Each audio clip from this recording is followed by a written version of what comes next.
members, Pak Mohan, Bhagwan, past presidents, distinguished guests, fellow Rotarians, I warmly welcome you to our 43rd club meeting of current Rotary year. Thank you, our speaker, Imane Jamal Eddine, being with us and accepting our invitation. And the topic of today is the role of leader in empowering women at work. She is the country head of Customer Success Unit, Microsoft. I would like to welcome the guest, Ms. Denise Lung of past President Jimmy, all prospective candidates, guest of our VP Suresh Kirti, and soon to be Rotarians being inducted today, all 4 of them.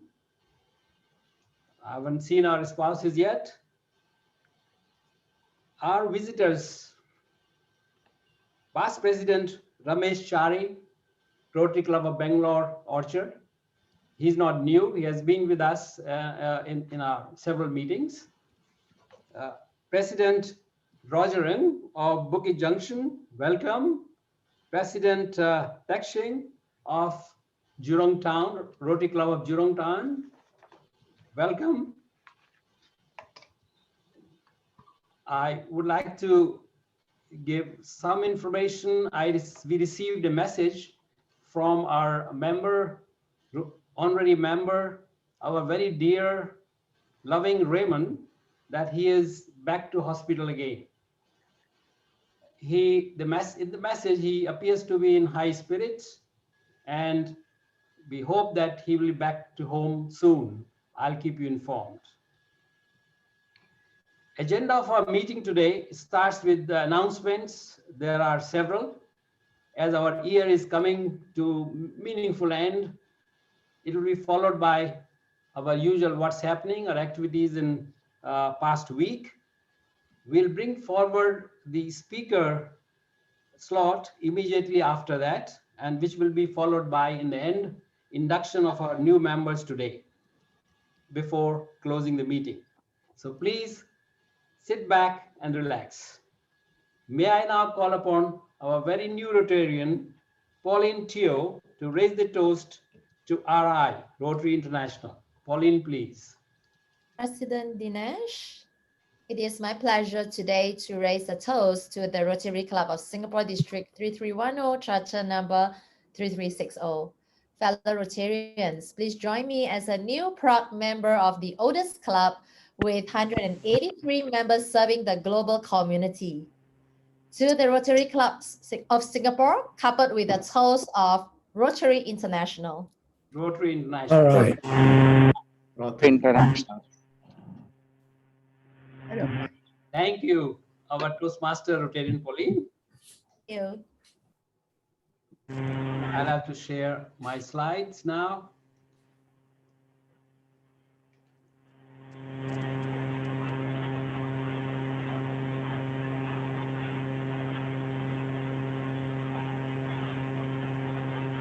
Arrest this noise? Yeah, no, thank you.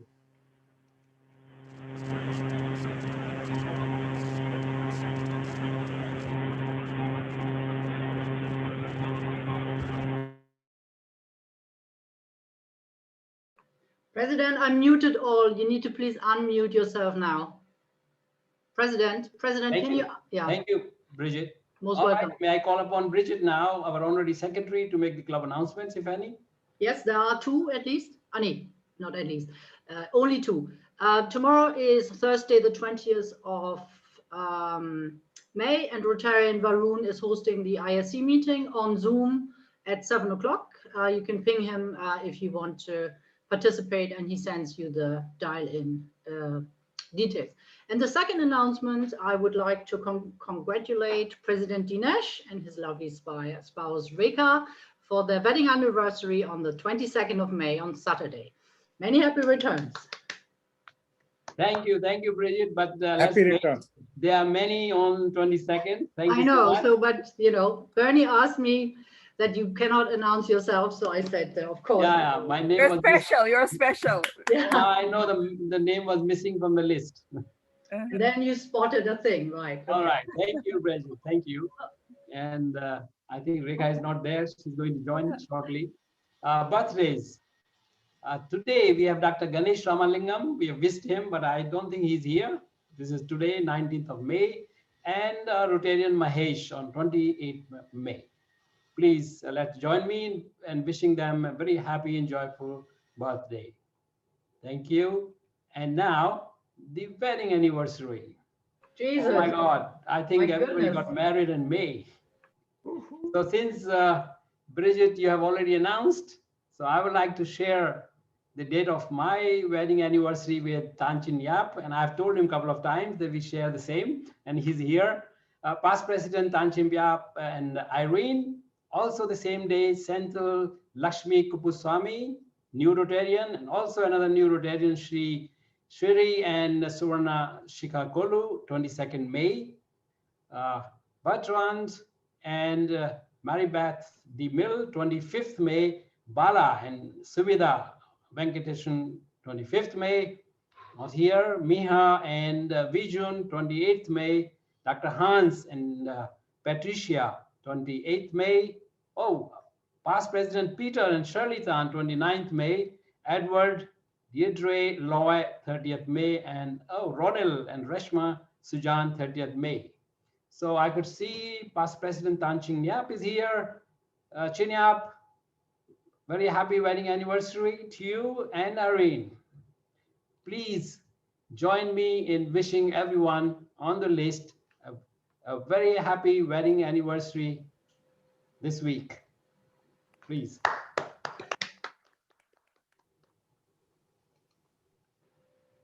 Some more announcements. Now, I think this appears to be the last meeting in the month of May. Next week is a public holiday, and I wish all the members very happy Vesak Day, and the meeting will be cancelled.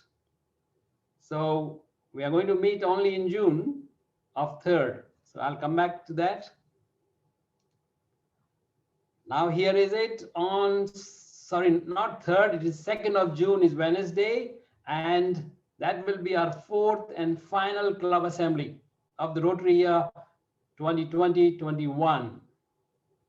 Everything is reminding us that we are going to close a very meaningful year very soon.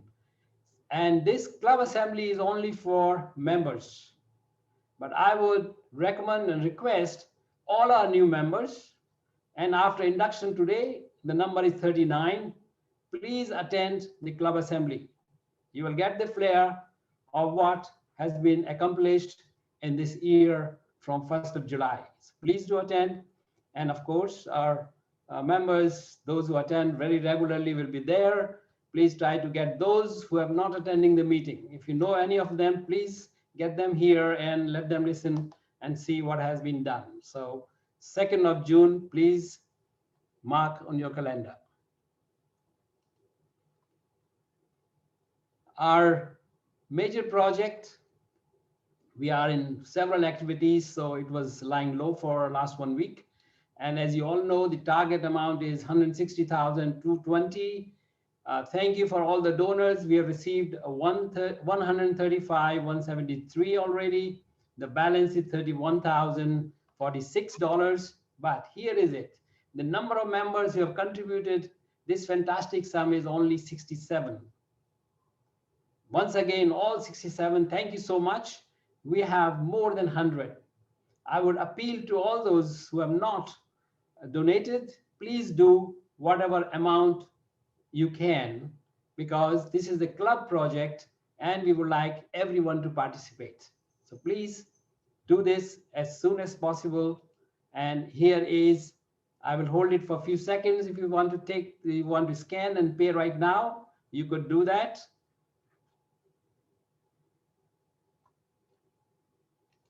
Okay. We are going to have a district conference, completely virtual event on 21st May, very soon, 22nd May and 23rd May.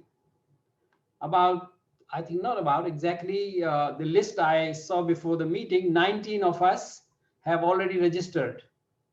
Now, we are the largest club in the district. We should have more. So please scan here to register, or you can find it on the website. And these posters are there on all chat groups. Please do so as soon as possible to register for district conference. So do not worry, that is for 3 days. You can select what the program interests you more. And be there on 23rd May, and that's the final day, and there will be a lot of activities there. But there are some good speakers, even 21st and 22nd. You select yourself. Thank you. Another event, which I've been telling in a couple of meetings, but I'm not sure, I think I do not know how many of us know about this, but I will take 2 or 3 minutes to explain here. This is Synergy Rotary Friendship Alliance. Now, there is a meeting on 30th of May, and this is alliance of 16 clubs from 14 countries in Asia. And they have been meeting every month. And this month, Rotary Club of Singapore, that is our club, is going to host the meeting. And this is 8 p.m. on 30th May. The Zoom room opens at 7:30 p.m. Now, this meeting, if you see here, we have our Rotarians from district. Now, we are not only representing our club, we are representing the district, and we are representing all the Singapore clubs. And there we are, myself to give a warm welcome. And then we have DG who will give opening address. PDG Ida from Hong Kong introducing our speaker, and our speaker is past Rotary International President Raja Sabu. He will speak. The topic is from new normal to next normal, post-COVID opportunity for Rotary. The closing remarks come, and the question and answer everybody knows is our PDG Andre Suharto. And then is Trustee Brenda Cressy giving closing remarks. And finally, vote of thanks comes from our own past president, Stan Lowe. So, and above all, there is a master of ceremony, you all know, is our Rotarian Andy. Rotarian Andy is fantastic NC, and he will be there throughout this meeting. So I would like, please attend and support our club being the host. If you give me another 2 minutes, I will just show you a video.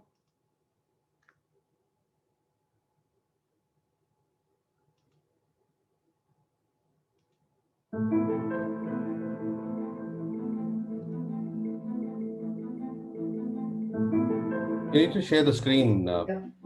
We don't see anything, Dinesh. Anything. No? Okay. All right. You need to share the screen. Why it is. Sorry. Thank you. I have to.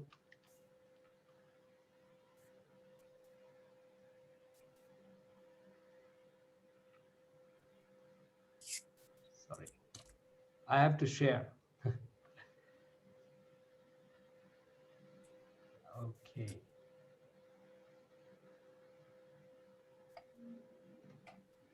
Okay, the looks like the clip disappeared.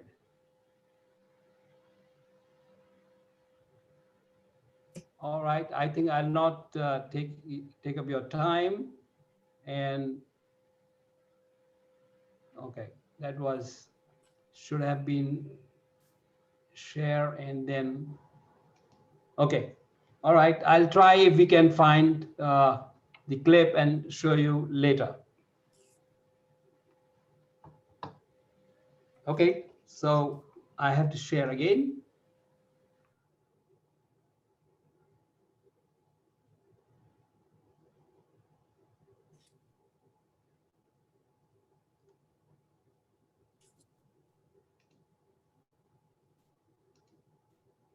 Okay. All right, so please do join on 30th May.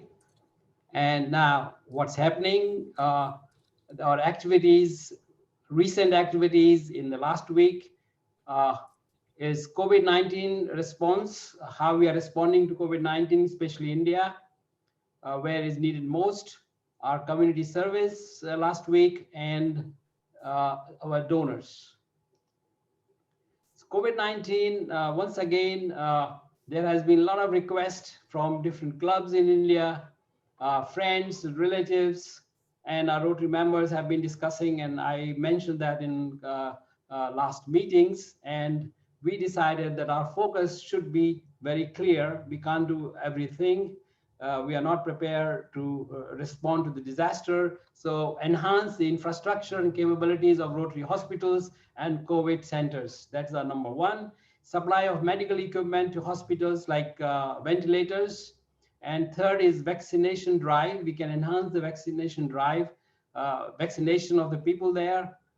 And we should work through local Rotary clubs and through global grants. This is very clear, objective, and our focus on India. And if you see this, currently, these are the projects. We are in Nepal, it's an oxygen plant.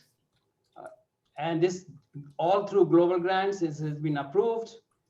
In Brazil, it has been approved, COVID test kits, another oxygen plant in Purulia, India. And this is our very well-known club, we work with them. This is also approved. And Bhopal, India, ventilator sets. Kolkata, India, another oxygen plant which is under draft, is a bigger capacity plant. And again, Bhopal, India, another oxygen plant. Indore, also oxygen plant, and COVID vaccination in Odisha, India. If you see, these are the PSA plants for generation of oxygen, which is very much needed. And I think this is a typical oxygen plant, a smaller size, can support 50 beds in a hospital with continuous supply of oxygen. If you see these number of plants, how many beds we can support and how many lives we can save. And the plants are not for today, it's forever. So it's a very good support that we are providing in India and Nepal. And if you see here the total budget, this is how we manage through global grants. And I would like to thank our team, DRFC, past President Shahul, past President Tapan, Vice President Suresh, for working very hard to get this project together with our clubs in India, and most important, raising the funds. And this is being done for quite some time. And past President Shahul, again, I would say how he does it, gets the funds from Japan, from other Rotary clubs, from Taiwan and our district. And I'm told the district funds are not, DDF is not there. So we are also raising funds through our own members. And here is the list. And I really want to thank today to generosity of our members. Here it is, the members who are contributing and reaching major donor level 2. The level 2 means that cumulative the donation till today has been $25,000 US or more. And here is very newest Rotarian. Thank you so much, Rotarian Tom Wolf. He contributed recently 15,000. That means he has done already 10,000. So he gets to level 2. Myself, PP Tapan Rao, and VP Suresh Kirti all have contributed to reach level 2. Paliyat Mohandas reached level 2, contributed 2,300, and other contribution from our Pak Mohan, Nara, James Lee, Colin Miles, Vinit, new member, Tanching Kun. He attended our last physical meeting and immediately gave the donation. Klaus Jasvir. The donation from non-members, our Ishq Tolaram Foundation, these are all after 21st of 21. That means from 21st April. If we have the comprehensive list of this Rotary year, probably this will be in the next, in our club assembly on 3rd of June. So donation from non-members, Ikshtoraram Foundation, thank you so much. And these are 52,900 for Indonesia and Nigeria global grants. This foundation chair is here with us, is Pak Mohan Waswani. Thank you so much. Speaker, last meeting we had a speaker, and probably he was quite impressed with what he has seen in our club, and he donated 1,500 to TRF. These are all donations are going to TRF. Rekha Sharma, US 1,000, Suresh's friend, Barney Wee, and Mamta Shahani's friend, Mr. John Hetleskog, $1,000. And these are the pledges received by our DRFC, past President Shahul, and I have not written, I have, will announce when the money is transferred and they have made the pledges. Thank you once again, everyone, for your generosity, and this is going to help. You have seen our many projects in India and other part of the world, and this is really the right way of doing the service to the community through global grants. Last week, our community service chair Arina is here. She organized again Food from Heart. Now this was after the government had made the announcement.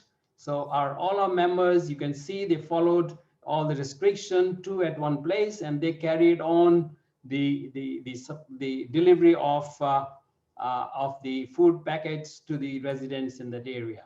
Thank you so much, everyone who really volunteered in spite of the restriction and following the restrictions. So there you are.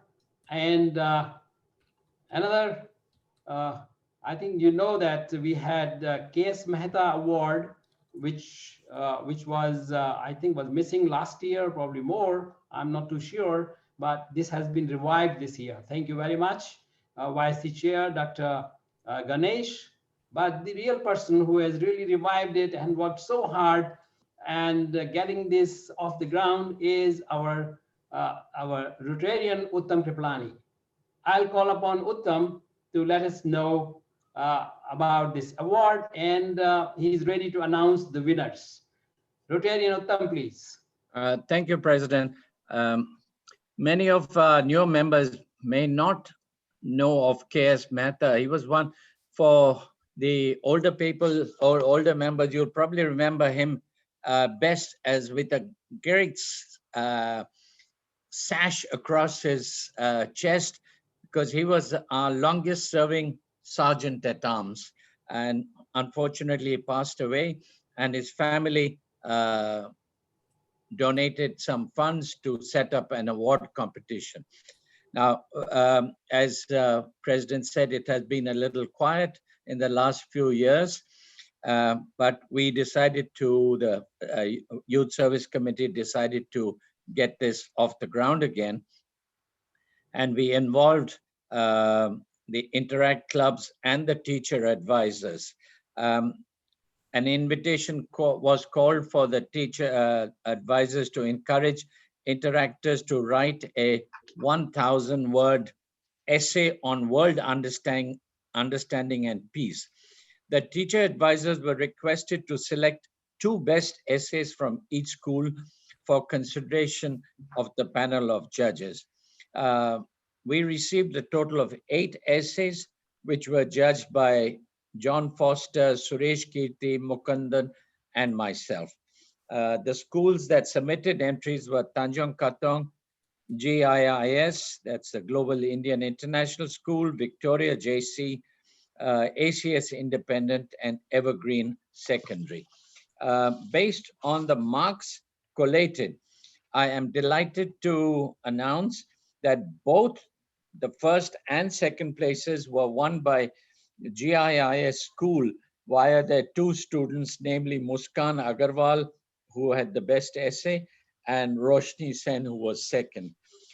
One of the unusual features was that Evergreen submitted what they called a collective essay, and the entire group worked on 1 essay. Unfortunately, because this was an individual award, we could not give them consideration for this, but it opens up an avenue which we could explore in the following years. Checks for 1,500 and 500 will be given to the GII's Interact Club for their activities.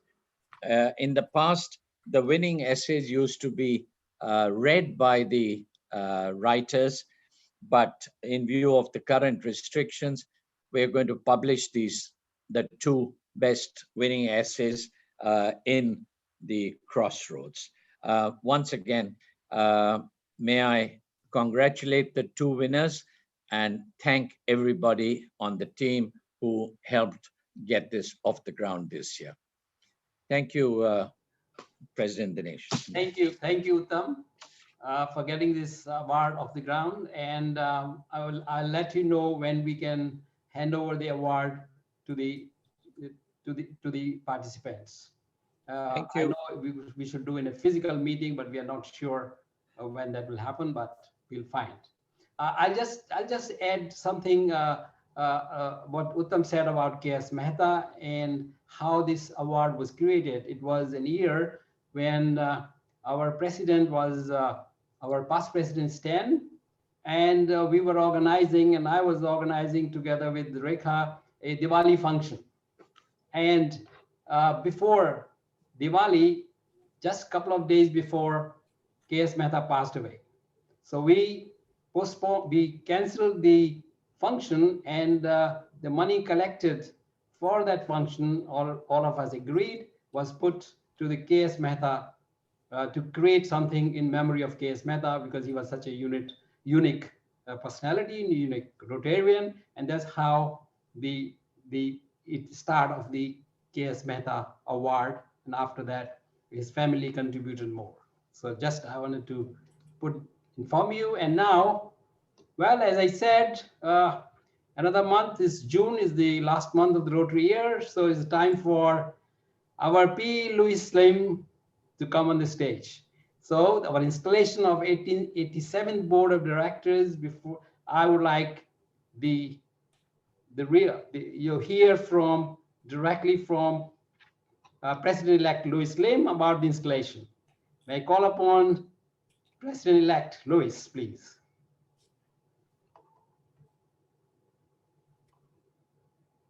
P. Louis, you are there? Yes, I'm here. Okay, please. Thank you, President. Dear members, as you know, we had looked forward very much to having physical installations.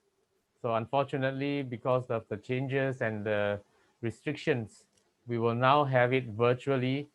Okay, and we still want you to log in and support the installations. It will be through Zoom.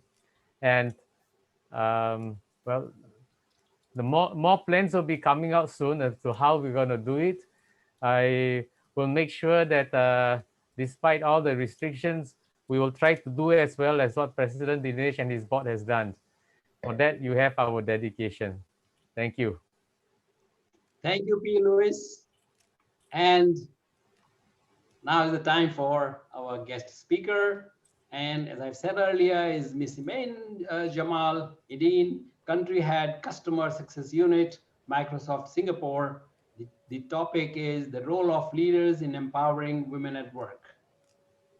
Dear members, okay, before she comes on the stage, I think we have to formally introduce her.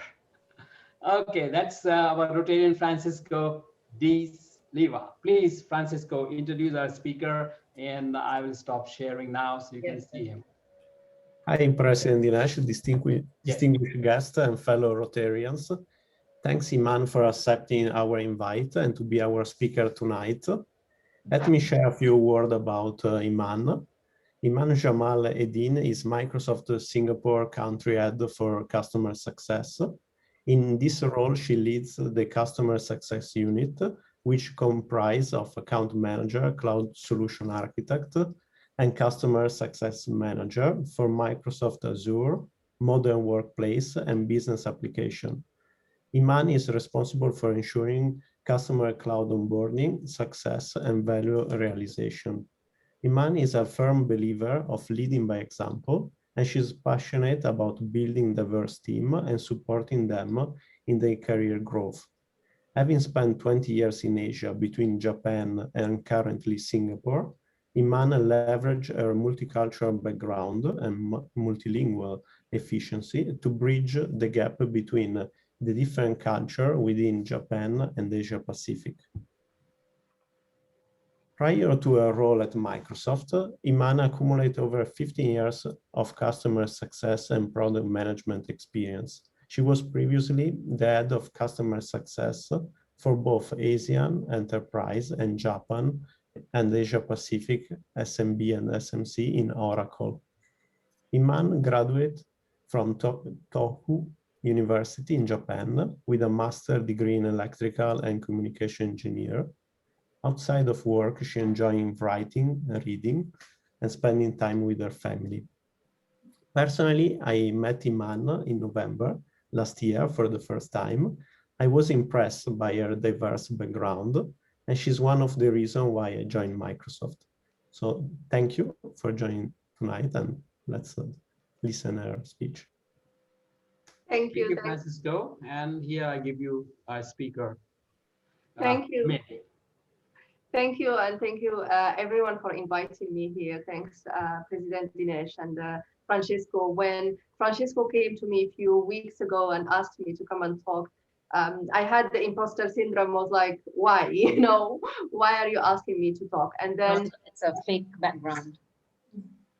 Sorry. I think nothing. It was just somebody talking. So okay, go ahead, Imane. Okay. Thank you. In the beginning, there are so many angles to talk here with the audience here, and I was brainstorming with myself whether I could take the angle of a girl in STEM, being graduating from engineering. Shall we take the angle of how is the education of girls in science, technology, engineering, and math? Or I could take the angle of a female leader in technology. And the third angle I was brainstorming is the minority, and how a minority individual like myself navigate the work in Japan or navigate the work in Singapore. So there were a lot of angles that, you know, each one of them will take few hours, if not more, to discuss each and every angle. And at the end, I decided that since you all here are leaders, so why not take another angle, which is how would the leaders empower female in the workplace? So it's not only about me or my story, but us as a collective leadership here, take a stand and take a little bit of time to think about the women in the workplace and how can we empower them together. So that's essentially my talk. So let me just share my presentation. Let's see, share. Okay.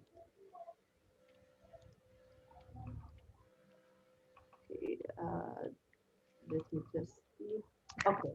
So as I mentioned, the talk today is about the role of female leader in empowering women in the workplace. And this is a picture that I really like, in fact, not because I am bold or fearless or anything else, but this is a picture that I use for my mentees. I mentor women and young talent and female talent here in Singapore and also in Japan. And one of the things that I felt that the female individuals lack was confidence. They are very hardworking, they are very smart, they are on par and dedicated to their work, but every time they are afraid of standing up or speaking up, or they're afraid of rejection, or that their voice was not heard. So that's a picture that I use all the time, just to give a little bit of boost of a confidence to the female mentees that I have here in Singapore and in Japan. So a little bit about me, just one slide of who I am. I do not want to bore you with my introduction. Francisco has done a fantastic job introducing me, but if you guess from my accent as well as from my features, I am born and bred in Morocco. I was born in Morocco in Casablanca many years ago, and I was there until 18 years old. I was not speaking English. I am an Arabic and French speaker. So until 18 years old, I basically just knew, hello, my name is Imane, nice to meet you. So it was a very interesting journey. At 18 years old, I decided to go to Japan and do my telecommunication and networking engineering, both bachelor and master, in a Japanese language in a Japanese Imperial University. So it was a big shock, big culture shock. Of course, when you remember the picture that I just shared earlier about being fearless and being bold, that was not bold, that was more a little bit like a crazy to go from Morocco to Japan. It's not as if I decided to do so. It's something really interesting. The Ministry of Education in Japan, the Mombusho, they decided on diversity many years ago, 20, 30 years ago. The Ministry of Education were already thinking about diversity and how to bring students, top students worldwide to Japan to study with the Japanese students in the Japanese language. So I was one of the recipients of the Mombusho Shogakin, which is the scholarship of the Ministry of Education in Japan. I spent 1 year in learning the Japanese language and being as fluent as a Japanese engineering student so that I study with them in the university. It was really crazy. I think they thought that I was an alien, mad person because I had nobody in the classes sitting next to me. So I always had empty seats around me because it was not, there was a diversity, but it was hard to get an inclusion.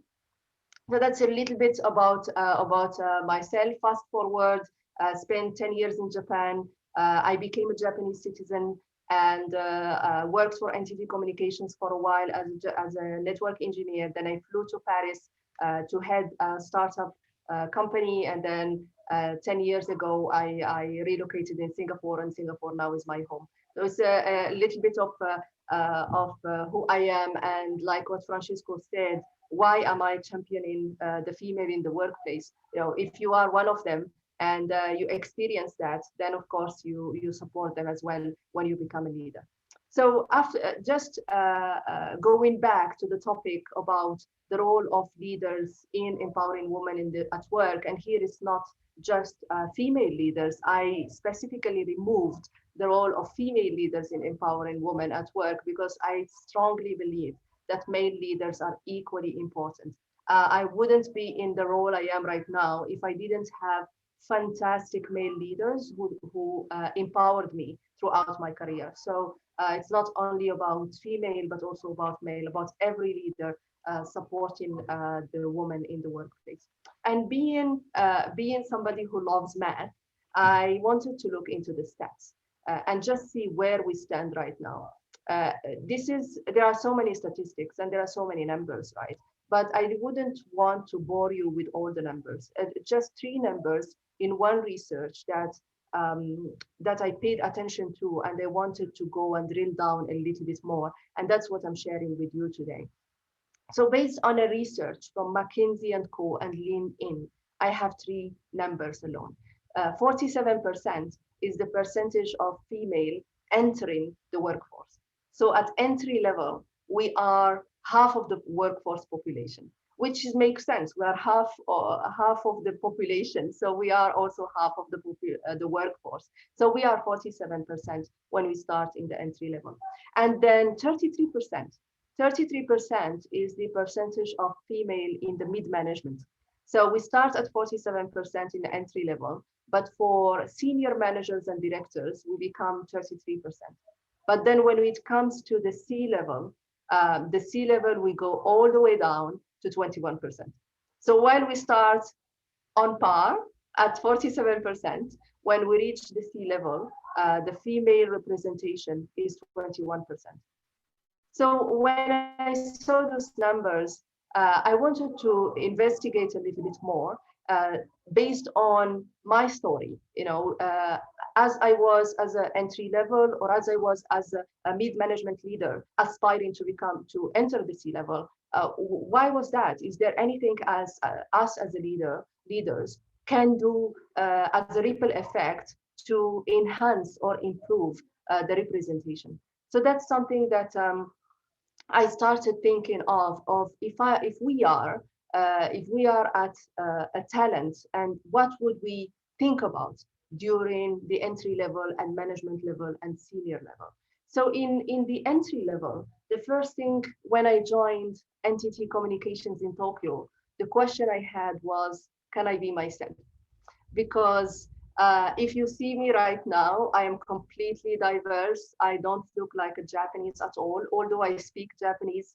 And I like bright stuff. I like bright makeup, high heels, colors, all over the place. But in order for me to join NTT Communications, I was coached to tone down everything. Because the entry level in Japan are expected to wear gray and black or brown suits, very demure suits, and white shirts, and no heels or low heels, and really blend in. So even if I could blend in, my face cannot blend in. So, but still, I needed to blend in and really tone down all the way I am right now, and try to blend in as a Japanese entry level. But it's not only about the fashion that I found challenging in the entry level, is the fact also the expectations. As a new engineer, a network engineer joining NTT, they did not expect me to be married. They expected a new person, 22 years old. That's the stereotype of a single person joining. So I removed my wedding ring and I denied my husband the title of husband. He became my boyfriend during my workforce when I joined in NTT. Even HR did not know I was married, because I was so worried that if I tell them about my marriage, I will not get where I want to be. I will not progress in the career. So, and this is not only me. There are so many people in the entry level who ask themselves every time whether they can be themselves. So that's one of the challenges that we could look at. When you go to the management level, the question is not about being yourself, but whether you are visible. Many in the management level, being a mid-manager or a director, those are the ladies and the female in their late 20s, early 30s, mid 30s. That's exactly the time where they also want to have kids and have family. So there are many talents who, just with their own bias, their own, the female talent themselves, they hold themselves back because they think, oh my God, Iman, I can't do it, because even if I raise my hand, I have a baby at home, and I may be overlooked. They may not look into my career or my experience. They will just look into the baby that I have at home. So, and the same for hiring managers. When they look, I had a hiring manager who asked me when will I have kids, so that he starts calculating when will he give me the promotion, or whether he will give me the promotion. So was a lot of personal questions on the visibility and the female talent. There are so many women that we have, but they are sometimes invisible in the management level. The other thing of the visibility, and this is probably a topic that you all hear about over and over, is about the diversity and inclusion. Right now, diversity and inclusion, D&I, is in every company, including Microsoft, including Oracle or Google. Everywhere you go, people look into diversity and inclusion, and look into diversity and inclusion percentage. So how many female do you have in the workplace, or what's the percentage of the diverse talent that you have? So unfortunately, the flip side of that is that many think that if a woman is promoted, is because she's a diversity hire, or she is a D&I checkbox, and that discounts all the hard work that female talents have. If I was told crystal clear one of my previous careers, but I am a thick skin, so I'm okay. But I was told, you got the job because you're a woman. Because the boss needed to tick the box. And they discounted the fact that I flew from Morocco to Japan at 18 years old. They discounted the fact that I speak 4 languages. They discounted the fact that I have a master degrees in telecommunication, and I worked in so many countries. They just look into the fact that I am a female, and that if I have this job is because the boss was under pressure to get a woman leader. So it's something also about the us as leaders, and that would be my next slide, to walk the talk and be open and have the tone from the top that we are not it's not about diversity hire. It's not a D&I checkbox. It's really because they need a seat on the table, and they can be empowered to have a seat on the table. So that's where I am right now, is on the mid-management, of course. Then I wanted to look into a little bit about the leadership level. And I found something quite interesting, which is called glass place role. I didn't know about it, to be honest, until I read about it. But this domain, or this phenomenon, is when there is a PR crisis, or when there is an issue with the leadership, or they need to fix something. Then they will go to a D&I and bring a female C-level. Unfortunately, not all the time she will be able to fix it, because sometimes, the things are too harsh to fix. Then they will give her a little bit of time as a glass cliff role, and then if it doesn't work, they will bring the male leaders back to fix what needed to be fixed. So there, and I've seen it in one of my companies again. I was really impressed and inspired by a C-level and EVP leader. She was a Black female American, completely diverse, out of the blocks, somebody who really thinks completely differently, and she was inspiring. And when I saw that, I was like, oh my God, if with 4 kids, she's twice married, having 4 kids, female Black leader and EVP, if she can, I can. And then after a year, they removed her from the role because they brought her as a fixer, and they didn't provide her time to fix. Now she's doing fantastic in Amazon. But yeah, that was a shock for me when I've seen that. So putting ourselves not as a leaders, but as individual contributors, coming to the workforce in the entry level, coming to the workforce in the management, and coming to the workforce in the leadership, and having that empathy of looking from the other side and supporting the other side. So it's very simple for me, right? We are, the woman is half of the population. So if you want to have a peaceful, sustainable world and prosperous world, we need women, not only in the workplace, but everywhere. And we're very fun to be around as well. So that's really something in my purpose. And I think Francesco leaves it with me every day, where I'm very focused on not on supporting, of course, female, but also supporting everyone. I think my talent acquisition in Microsoft told me that my team is the United Nations, because I have so many people from so many places. I have Russians, Italians like Francesco, French, from India, I have Indonesia, I have from all over the place, because I want everyone to feel safe, and I want to bring everyone to the table, having a diverse, not only female diverse, but diverse in race, gender, orientations and everything else. It's very, very important to me.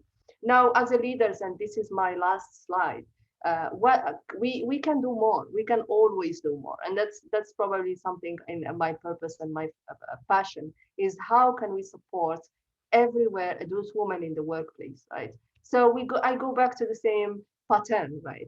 So going to the entry level, where I could not be myself when I joined the NTT Communications in 2006, 15 years ago, and I decided to tell everyone that I was single, although I was happily married, is I couldn't be myself. So the first thing that we can do for the entry level team, and whether they are males or female, is to allow them to be their authentic self. And if we just talk about it, it doesn't work. There are so many people who talk. It's walking the talk. It's really modeling the fact that we as leaders embrace our authentic self, and also encourage those young early in their careers who don't have a lot of confidence of themselves to be their authentic self. And that's something that I thrive intentionally to do it and to share with my fellow leaders to do it as well. Be open, be safe, be transparent, completely open-minded, and really enable them to feel safe and to feel their authentic self. Whether a single mom who's joining early in their careers, people from LGBTQ communities, people with disabilities, people who are refugees and working on their early in career statuses. There are so many that we could look at and support them to be their authentic self. Then when we go to the management level, and that's something I just shared earlier, is on the diversity and inclusion. They are more than a D&I hire. It's very important to make the female managers feel that they are there because of meritocracy, because they deserve it, because they are worth it, rather than they are there because the company needed to have a checkbox on D&I. And this is something not only for the diverse that we hire or we promote, but also for the rest of the community or the rest of the team. We obviously, it's very important for me that the team or the unit or the organization feels that everyone who's promoted, he's promoted or she's promoted because of merit. So when I promote a female leader, I make sure that everyone understands why she got promoted and why she got the job. And obviously why she got the job is not because I needed somebody with a beautiful face to look at.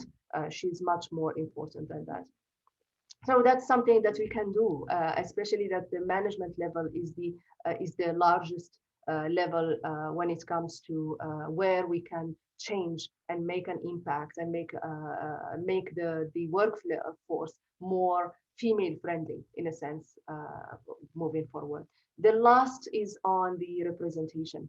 As I mentioned, the Black female leader was my inspiration to go to the leadership and progress in my C-level, in my aspirations to lead a company one day. When she left, surprise, surprise, a few months later, I left too, because I was like, okay, there is no point of me progressing in that company because I don't see me represented. She was Black. I am an Arab person. I am a Muslim person. I am a minority. If they removed her after a few months, then what's the point? And then I started looking for companies where females are senior leaders, and Microsoft was one of them. So I decided to come to Microsoft, but there are so many female leaders in Microsoft that, yes, this is a place where I want to be and I want to inspire to go forward. So I think I'm not sure if the topic is a little bit difficult. Sometimes those are conversations that we need to have as leaders to take a little bit of time and think about how we can support and champion the women in the workplace. And many are our spouses, they are our daughters, they are our sisters, and they could be our mothers. My mom was a working mother as well. So that's a conversation that I wanted to share with you today. And if many of you get a little bit of thinking of, oh, okay, I can do more for the women in the workplace, or mentoring them or coaching them and bringing them that confidence that they need, then I think my talk today has achieved a little bit of my purpose. And with that, I thank you very much for your attention. This is my personal email address. Please also connect with me in LinkedIn. You know my passion on being a servant leader, authentic leader, and my passion to supporting the next female generation in the workplace. And happy to talk to you anytime. Thank you. Wonderful. President, you're muted. President, you're muted. Thank you, Imane. And there we had this speech from a women leader, from your experience, And we have little limited time today, so I'll go straight to Bridget to coordinate Q&A session. And there are a couple of questions I've There are seen. indeed, yes. So I think John Gurris was the first. John, do you want to sort of quickly ask your question? Sure. Imane, first of all, thank you so much for your time, your discussion, your thinking. That, for me, that was one of the best, if not the best, discussions on inclusion and diversity that I've heard. And I've heard many, so very much appreciated and very unique background. I have a two-part question. One is, when you started in Japan, at that time, you took the approach not to be yourself, to integrate better. Now that you are where you are, 10, 15, 20 years later, looking back, if you had to do it all over again, at that time, in that place, would you do it the same or would you do anything different? The second part is, what's different about diversity and inclusion in Singapore, Southeast Asia versus Japan? Thank you so much. That's I'm glad that you enjoyed the talk. It's very close to my heart. Looking back now and having all the confidence and experience that I have right now, looking back into my 24 years old self, I would have done the same thing, John. And not because I wasn't confident. I was bold enough to fly from Morocco to Japan at 18. So it's not about being bold, but being pragmatic. If I really wanted to find my place as a network engineer in a Japanese company, I needed to blend in rather than standing out. Whether I was happy about it, not at all. I was not feeling myself at all. I was feeling that I'm faking it and I'm putting a mask every time I go to work. Obviously, I left NTT Communications 1 year because 12 months was more than enough for me to keep faking it. And I went to a company that was a merger between a Dutch company and NTT Data. There was the culture was a little bit different, and then I completely changed my style. I became, the bold myself. But choosing, if there is something that I would have done differently, John, is not to choose a Japanese company to start with. Having a network degree, I thought that my choices of companies were limited, and that it's either NTT Communications or NTT Data or KDDI, and they're all Japanese companies. So the fact that I selected a Japanese company, I needed to blend in and be pragmatic if I wanted to grow in my career. Now, the second portion of your question is equally important. I feel privileged and blessed in Singapore.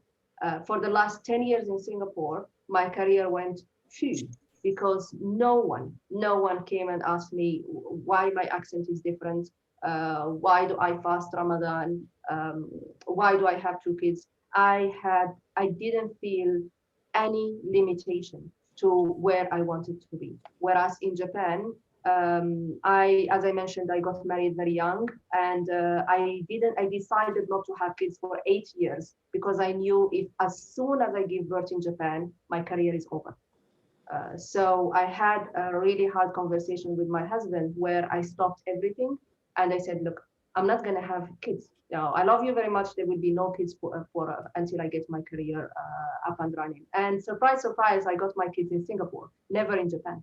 So we are blessed that we have a little bit more openness on the diversity and inclusion in Singapore. The only thing that I'm mentoring and coaching the mentees here in Singapore is that it is for grab. It is up for grab. Okay, you can be bold, you can be yourself, you can be a leader. The thing that I feel in Singapore and the female in Singapore is that they are scared of grabbing it. So the opportunity is there of raising your hand and saying, I am a leader, I want to go into management career, but it's the female here who are not going and reaching that. That's why I tell them, you're fearless, you're bold, just go for it. What's the worst that can happen to you? Somebody tells you no, okay, fine, have a thick skin and move on. So that's where I coach them in that point. In Japan, the opportunities were less. In Singapore, the opportunities are there, but the females are not reaching to their full potential.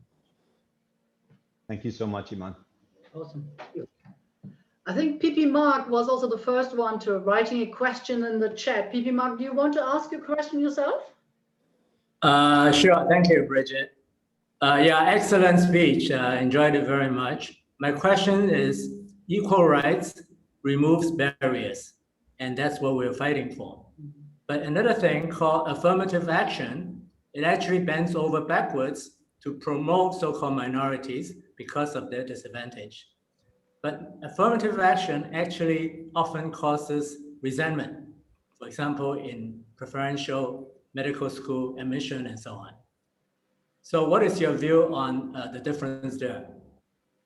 That's a very good question. That's a very good question. And I sometimes become provocative in saying sometimes, especially in the hiring selection, not in medical schools and others. So I will not talk about the education, but about the hiring process that I do. And in my hiring process, I take a little bit of stand to say for the talent acquisition, please have a certain affirmative action where bring me equal number of CVs of, for example, female architects and male architects. Because if I don't take a stand and I tell my talent acquisition, I want equal number of CVs to come in front of me. Of course, it doesn't mean that I will hire a female. They will go through a really tedious hiring process and interview. So I will bring the best to the team. And Francesco is one of them. But I have a stance which is a little bit radical, and sometimes I have a provocative conversation with my own talent acquisition, where I say, look, if you want to bring me CVs, Mark, bring me half of them male, half of them female. If you don't bring me the female in, I'm not hiring anyone. You need to bring them to the team. So giving the opportunity, opening the door for the opportunity. If somebody can take it, or if even, and I can tell you, sometimes she brings me female architects and male architects, and I take the male, and I tell the female, look, have a growth mindset, go study, get more certification, come back to me in a year, and then I'll bring you in. You're not at the right level right now. So I do have hard conversations with the female architects as well. But the affirmative action that I do, Mark, is that I need to open the door for them and give them opportunities to come and share what they have to share. So I'm on the fence with affirmative actions. I think sometimes we need to just to fight our own bias and our own affinity.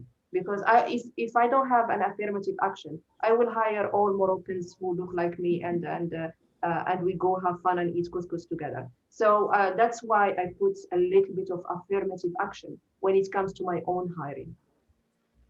Thank you. Thank you. I think, Bridget, we have to move. We have to move.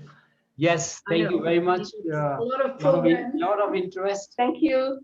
Awesome. And I think I'll have to call now Rotarian Louisa Lee. Louisa, to give vote of thanks. Thank you. Thank you so much, Imane, for sharing with us your colorful journey from Morocco to Japan and now in Singapore. I hear you when you mentioned the imposter syndrome you felt when you first invited to share. And we really thank you for being so humble. Your authentic self really came through clearly, and you are very much the deserving and inspiring woman leader that you are. I also totally agree with you when you deliberately leave out the gender and the word leader in the title of your presentation, because male leaders are equally important in empowering women. And we really need to hear more from women leaders such as yourself, especially the younger women like the ones that you're mentoring now. We need to let our girls and our boys hear and see more women leaders like yourself. So thank you once again, Imane, for your wonderful and inspiring sharing today. Thank you, Louisa. Thank you very much. Can we unmute and give a round of applause to our speaker? Thank you very much. Thank you. Thank you, Imane. Thank you very much for being with us and a wonderful speech. And now is the induction of new members. And I think I have to share my slides.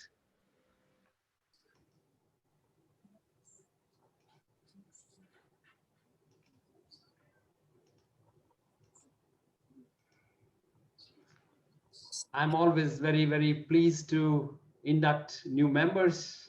And we have seen all our new members bringing a lot of vibrancy to the club.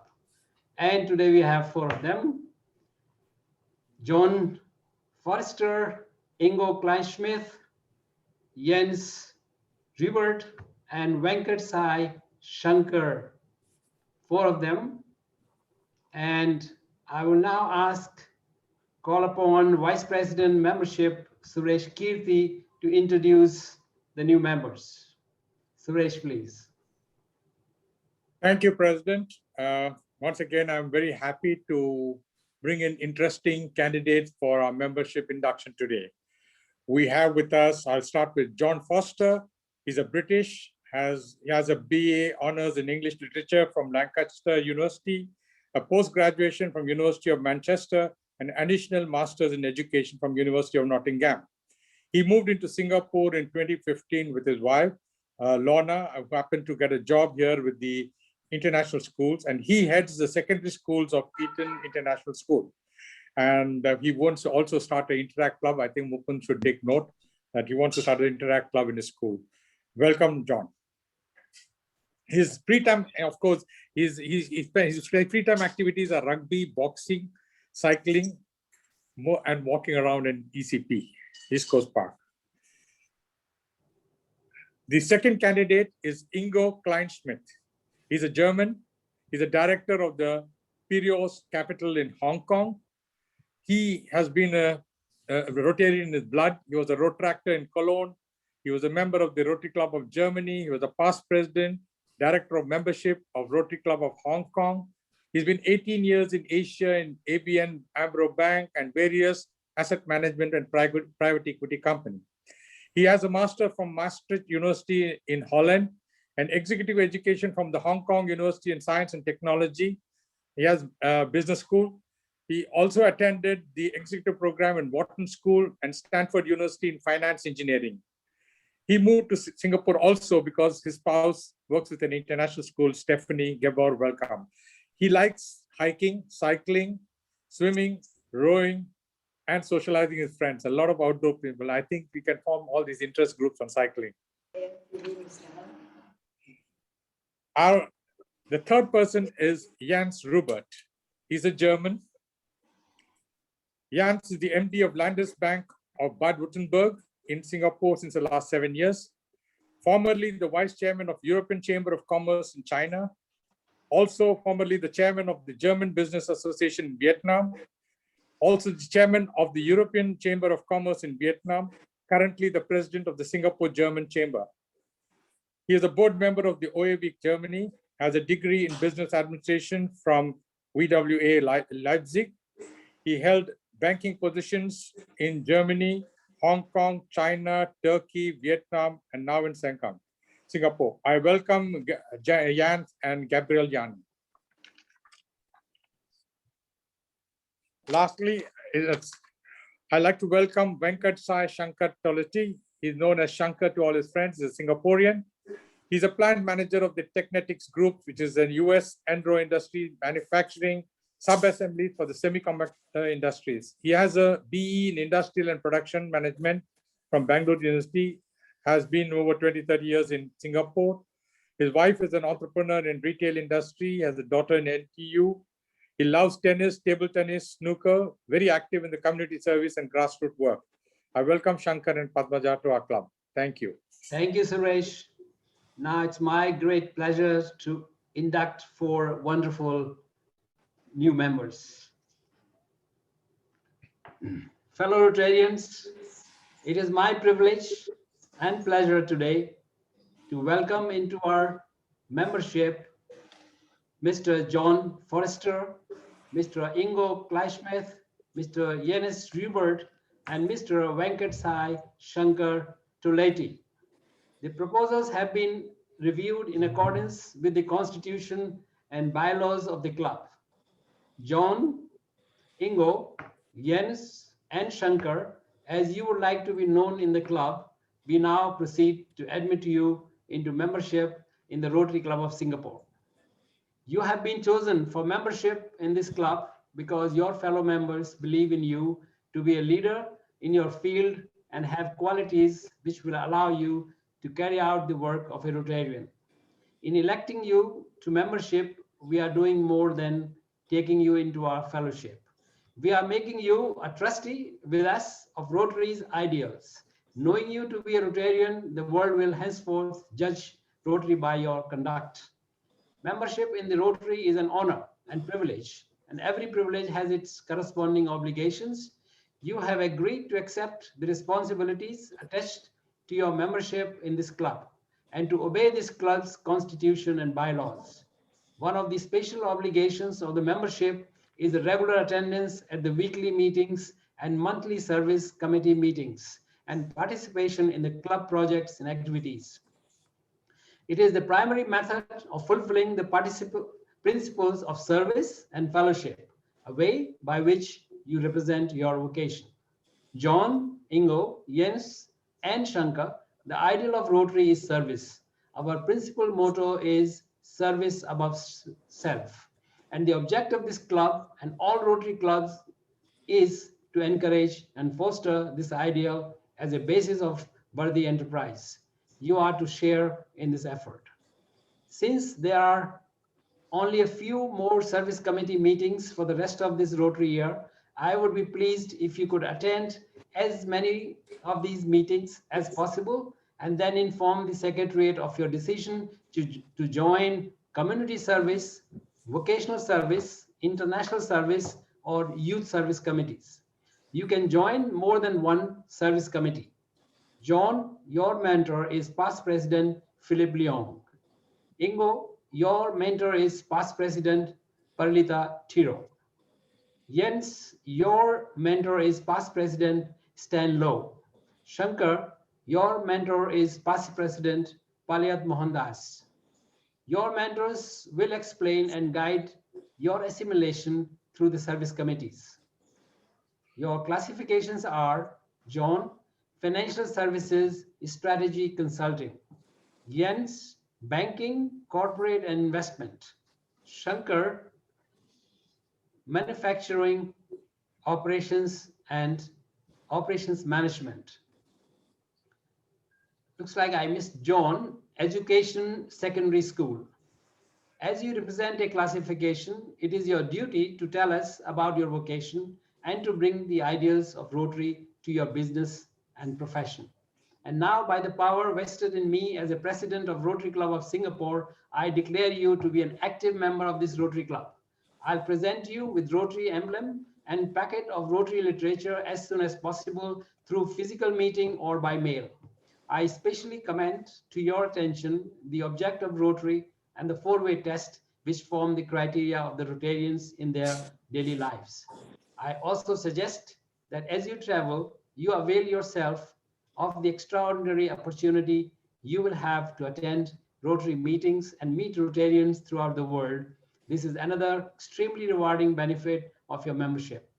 Fellow Rotarians, I am happy to present you Rotarian John, Rotarian Ingo, Jens, and Shankar, our newest members. Let us welcome all the four of them to the oldest Rotary Club in the District 3310, Rotary Club of Singapore. Welcome to Rotary. We all look forward. Welcome. Welcome. Okay, unmute yourself and give a round of applause. Welcome. Welcome. Here's you. Welcome. Here's you. Welcome. Welcome to Rotary. We all look forward to the enrichment of our lives as well as that of your own by your association in this, the world's oldest, largest, and finest service organization. I would now like to invite you to briefly address the club. First, John, please. Thank you very much, President Dinesh. So I will be very brief. I haven't prepared anything, and I'm very glad that you've let me go first, because I don't want to follow these very, very distinguished new members with their fantastic careers. So I am an educator by trade. I'm from a place called Warrington in the UK, which is in the north of England, in between Manchester and Liverpool. Singapore is the only country I've lived in outside of the UK. I taught in schools in inner city Manchester for a few years before I moved over with the British Council. In my first roles, so teacher leads itself quite well to service with the sorts of students that I was working with. I had opportunities to set up debate clubs in the schools that I was working in, rugby coach. I managed to do lots and lots of things after school, at weekends, loads of really amazing things. And with the British Council, again, as a registered charity, I was quite fortunate in that I got involved in some teacher training programs and was fortunate to go over to Myanmar, over to Jordan and train teachers over there. I was also set up a special educational needs department there. So lots and lots of wonderful service related things there. I'm now working in international schools. For 3 years, I've been with Eton House, who set up a new secondary school in Singapore very recently. Very, very recently, last couple of weeks, it's been announced. I am now the head of secondary for the school. We get to do lots of wonderful service related stuff. We're a project-based school. In the next couple of weeks, we have a big project running through the school where the students are focused on fundraising activities. So they are putting together pitches and packs. So I'm looking forward to learning from everybody in the Rotary and bringing this on board with an Interact Club. Particularly working with Mukund. We had a conversation a couple of weeks ago, and his enthusiasm for the role is massive. So I'm really excited about getting involved with the youth service. We talk about enthusiasm, and I think everybody mentions this, but Suresh's enthusiasm, I think, is infectious. So really, really driven the whole process with me. And I'm looking forward to working with past President Philip as well, who spent some time and had a cup of tea with me and taught me through lots of the processes. My wonderful wife, Lorna, can't make it today. She's currently on a call with someone in Europe. She is also someone I'm in awe of, and she's setting up her own business in a week's time. So she's putting everything together for that, and she's launching a HR consultancy and mindfulness thing. So I'm going to stop there and pass on and say thank you very much again. Thank you. Thank you. Thank you. Next, I'll again, please be brief, and we will have Kaifer, as you know, and there'll be an opportunity to tell us all about you. And next is Ingo, please. Unmute yourself, Ingo. Hi, good evening, everyone.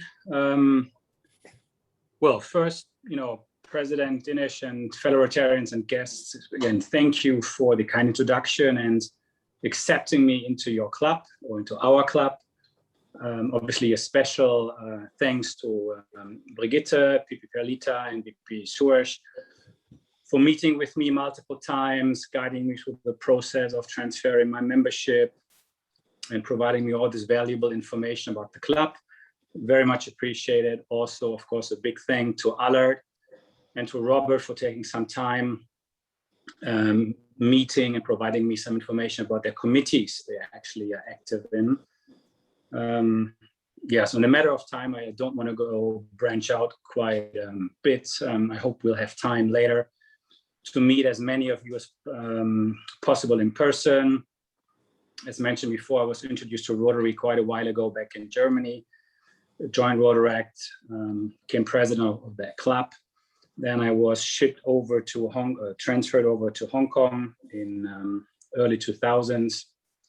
And after traveling the region extensively, I joined the club over there, became active, became a member of the board of the club, of its foundation, served as the membership director as well.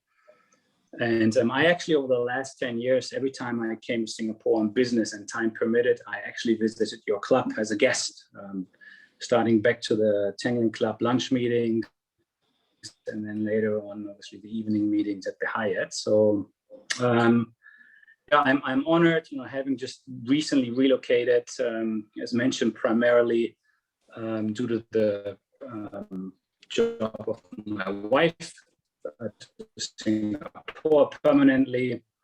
So yes, I'm looking forward to connect, meeting as many as can in person once that's become possible anymore, and obviously to contribute to the club and the society in a meaningful way. So for now, yeah, thanks again. Stay vigilant, safe and sane, and thank you.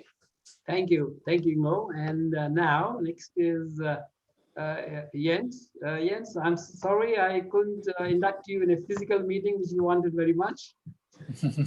What happened? Okay, Jens, please. Thank you very much, President Dinesh. First of all, I'm extremely honored and extremely proud to be part of such an esteemed and wonderful club. Thank you very much to all that helped me. VP Suresh, you have been very persistent, and I think you are a wonderful VP in charge of recruit new members. Brigitte, Honorary Secretary, thank you very much for your guidance. PP Stanley, we also had a wonderful cup of tea. I had a coffee in my office. That was really, really wonderful. And last but not least, just to round it up, fellow Rotarian Tom Wolf, who brought me closer to the Rotarians, and yeah, great pleasure. I'm really looking forward to contributing. Also, you've heard a bit about me and my CV. Singapore is the only country where I worked twice now, the second time. I used to live in Singapore from 1997 to 2000 and came back to Singapore in 2018. In the meantime, I worked in many Asian countries for another bank for a long time. And I'm very glad that I came back to this wonderful country with my wonderful wife, Gabrielle. I'm very happy that she's sitting next to me. And maybe you want to say a few words as well. Hi, I'm Gabriella. It's a real honor to be participating in this very meaningful group through my husband. 2 sentences of background. I've just had a 30-year career also working around the world, a lot of the last 15 years in Asia as well. So in fact, Jens and I met in China 10 or so years ago. So we are Asia, a marriage made in Asia, and Asia has brought us a lot of happiness, and it's very nice to now join a group where we might be able to contribute meaningfully into the environment and community in which we now live. So thank you. Yeah, and maybe last word, we are very international marriage. Me being German, and Gabriella is half British and half Norwegian. Thank you very much again. We are looking so much forward to meeting you all in person and to contributing. Welcome. Thank you, Jens, and thank you, Gabriella. Most welcome. And now, Shankar, please. Unmute yourself. Shankar, unmute. Sorry. Yeah. Good evening, President Dinesh and the fellow Rotarians. It's my pleasure, and I'm deeply honored to be part of this group, which I have met quite a few of you during my jolly walks. And of course, I know Suresh personally, and I'm happy to be a part of this group, and I'm looking forward to supporting Rotary for the various activities. Community service has been there in me, so I have been in like what Suresh has already introduced me. I have been in Singapore for the past 24 years, and this is the only country I have lived in besides India. I grew up in Bangalore, India. So I have been in, of course, I have traveled extensively in US and Europe based on, because of my job and business trips. Yeah, community service has been there in me, around me, because my dad was very active in community service during his days when I was a kid. And now, of course, my wife is with me. She's been very active in community service for the past 24 years in Singapore. And I have been spending time with her in some of the community services, what she's been participating in, and I've been supporting her.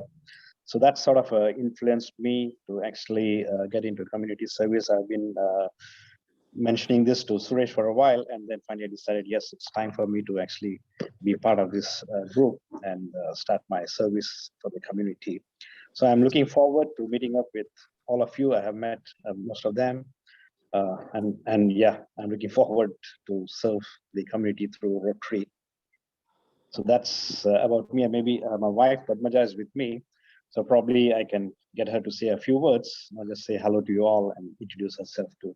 Hi, this is Padmaja, and nice to meet you. And good evening, Mr. President. And seeing you all on this platform really is like a privilege, and very. I take it as a privilege and to meet you all in person. Because of the tough times, we couldn't meet, but I'm looking forward to meet you all. I've been always into developing brands. I'm basically a designer by profession. I've been into fashion field, and now right now I'm heading a jewelry firm. And apart from that, I have been always into community services. I've been part of UN Women almost 2 decades back here in Singapore. And also I'm part of Breast Cancer Foundation of Singapore, and I'm one of their influencers. Apart from that, I have been also part of India Vision Foundation run by Dr. Kiran Bedi in Delhi. So where we train and inspire young minds. So this is about me, and I really look forward to meet and also do my part of community service towards Rotary Club. Looking forward to do more of community services and meeting you all in person. Hopefully we will be getting rid of COVID and taking part on ground services. So great to see you all. I'm really looking forward to meet you. Thank Hope you. Thank you, my Padmaja. will be taking place soon, or getting that happen soon. Thank you, Padmaja. I think looks like we are getting 4 more Rotarians. Sir, I love to take this, and I would love to actively participate. And apart from this, Mr. Suresh was my ex-colleague, and he was my boss too. Okay, thank you. Thank you, sir. And I'll connect you all to the First Lady Rekha. And I think we can have some, it's difficult to have get together now, but let's see what we can do. Anyway, fellow Rotarians, I think give me another 3 minutes before I close the meeting. And here,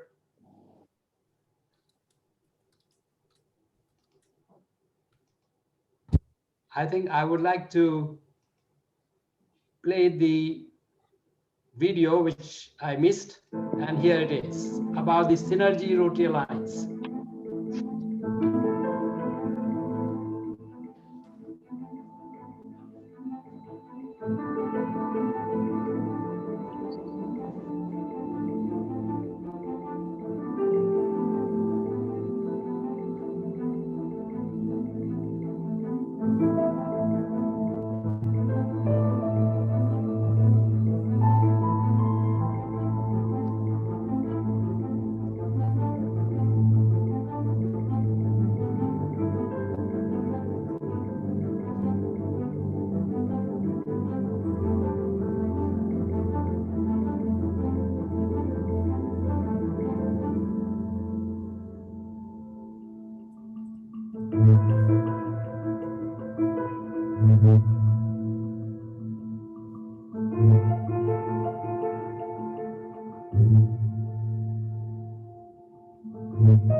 future of Rotary, the nature of this talk today. This, what you are creating, this is the future. The kind of technological leap that we have made over the past 9-10 months to being able to assemble as a group like this and to be able to share the kind of experiences that we're having in our own countries, to be together in shared experience right now at a time when the world needs that the most. I do believe that this is the future. All of you were able to jump very quickly into virtual platforms and to become a global community. Thank you.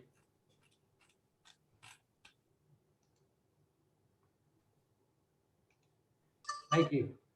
Right, so that was a video on Synergy Alliance, which we'll have the meeting on 30th, and Rotary Club of Singapore is the host. So please do support and join. Next week, our meeting, as I said, will be on 2nd June, and that will be Club Assembly. Once again, please, especially the new members, must attend the Club Assembly, which is 4th and final. Look forward to see you, and let me go to the gallery view. You can see everybody. Thank you so much for being with us. It was a wonderful meeting, and I plan to close at 8:30, sorry, 8 minutes. And I do not think we have time for the fellowship unless you want to continue. I will be closing the meeting. Thank you, Imane, you are still here. Yes, yeah, Bridget, you told me you are going to leave. I have already postponed my call, but 20 minutes. So you have made me the host? I can make you the host, absolutely. I do that. Please do that. Thank you, Bridget.